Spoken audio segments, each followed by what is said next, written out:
Hey everyone, welcome back. I love a good mystery, and today we've got one that really digs deep, literally. Oh, sounds intriguing. Yeah, we're going way back in time Yeah. to the Indus Valley civilization. Wow, okay. Back to the cradle of civilization. What are we looking at? We're talking ancient dentistry. Dentistry, like molars Exactly. Drilling, cavities, the whole 9 yards. I never would have guessed they were that advanced. Right. It's pretty mind-blowing.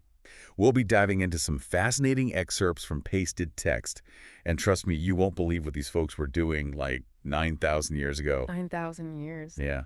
7,000 BC. Think about that for a second, like Stonehenge, pyramids, that kind of ancient. Yeah. But these guys were already figuring out how to deal with toothaches. That's incredible. I'm definitely ready to have my assumptions challenged here. You and me both. So let's start with the discovery itself. What exactly did archaeologists find? Okay, so picture this. Mohenjo-Daro, a bustling city in the Indus Valley civilization. Okay, got it. And within the remains of this ancient city, they found evidence of teeth that had been drilled. Drilled? Like with a stone drill or something? Well, we're not talking power tools here, but the evidence points to hand-cranked drills. Wow, okay. And not just haphazard holes. These were pretty precise procedures. I can't even imagine. Just the sound of that drill. Eek. Well, the text doesn't go into detail about their methods of pain management, but Yeah, I was just going to say, how do they handle that? it's safe to assume that they likely had knowledge of natural painkillers. Like herbal remedies and things like that. Right. Many cultures around the world developed a deep understanding of plants and their medicinal properties. That's so cool. Makes you wonder what else we've lost touch with over the centuries, doesn't it? It does. And, it's interesting because we see this trend today of people returning to natural remedies, exploring ancient wisdom. It's like everything old is new again, right? Exactly. And it makes you wonder if they were onto something back then, something we're just starting to rediscover. I'm starting to feel a little bad for my dentist now. Like, imagine using a hand-cranked drill. It must have taken such skill and precision. Absolutely. And the drill marks they found suggest they weren't just relieving pain, they were potentially shaping the tooth, attempting some form of restoration. So not just yanking teeth out, they were actually trying to fix them. It seems so, which indicates a pretty advanced understanding of dental anatomy.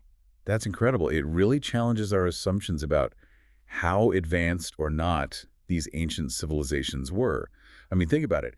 Dental care 9,000 years ago. Yeah. What does that tell us about their society as a whole? It points to a level of sophistication that we often don't associate with such ancient cultures. So we're talking about a civilization that wasn't just surviving. They were thriving. To have that kind of dentistry suggests they had a strong grasp of hygiene, healthcare. And a level of trust in their healers. Mhm. Imagine going to someone to have your tooth drilled with a hand-cranked drill. Right. There had to be a level of expertise there. This wasn't just a random person with a sharp tool. Yeah, maybe even some form of apprenticeship or training. It's possible.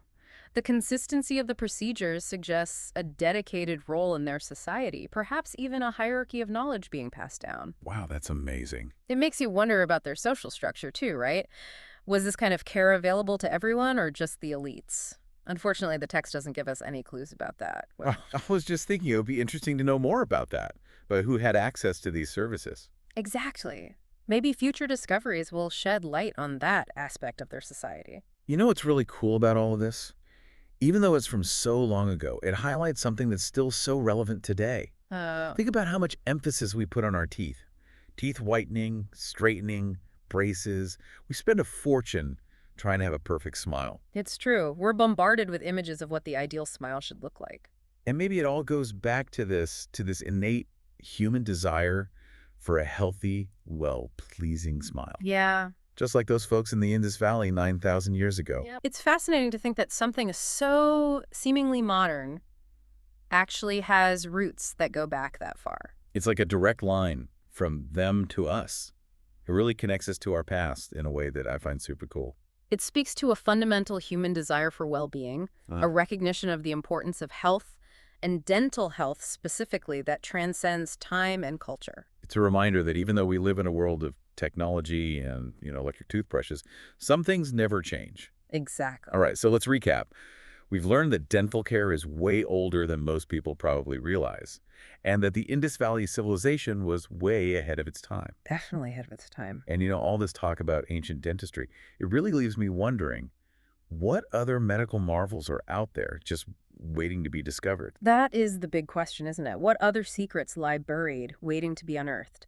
Secrets that could completely change our understanding of history, medicine, even ourselves. It's pretty exciting to think about. And you know what? It makes me look at my next dental appointment in a whole new light. Like, Yeah. what will they say about our dental work in 9,000 years, huh? That is a great question to ponder. Maybe we should be taking notes for future archaeologists. Maybe we should.